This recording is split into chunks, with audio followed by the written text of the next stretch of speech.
আসসালামু আলাইকুম, ডাক্তার নীলুফা ইয়াসমিন চলে এলাম আপনাদের মাঝে। প্রথমেই বলছি, এভাবে বসে আছি কেন? পায়ে তেল মালিশ করা দেখাবো। সারাদিন কর্মব্যস্ততা শেষে বাসায় যখন ফিরে আসেন, তখন যদি এই পর্যন্ত গরম পানিতে চুবিয়ে পাটাকে শুকিয়ে তারপরে তেল মালিশ করে ঘুমাতে পারেন, তাহলে আপনি ব্যথামুক্ত শরীর পাবেন আর টেনশনমুক্ত ঘুম পাবেন। তাহলে কিভাবে করবেন আসেন একটু দেখি। গরম পানি থেকে পাটাকে তুলে ভালো করে মুছে যে কোনো তেল নেবেন, এইভাবে করে অনেকটা তেল হাতটাকে চুবিয়ে নেবেন। তেল কিন্তু শুধু এভাবে করে মালিশ করে ফেললে হবে না, আপনাকে পাটাকে চেপে চেপে এইভাবে করে সুন্দর করে মালিশ করতে হবে। আঙ্গুলগুলোকে এইভাবে টেনে টেনে এভাবে করে চাপ দিবেন, আঙ্গুল প্রত্যেকটা আঙ্গুলের জয়েন্টে এইভাবে টেনে টেনে মালিশ করবেন।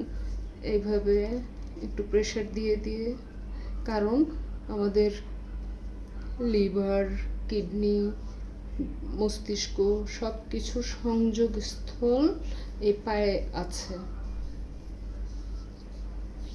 এইভাবে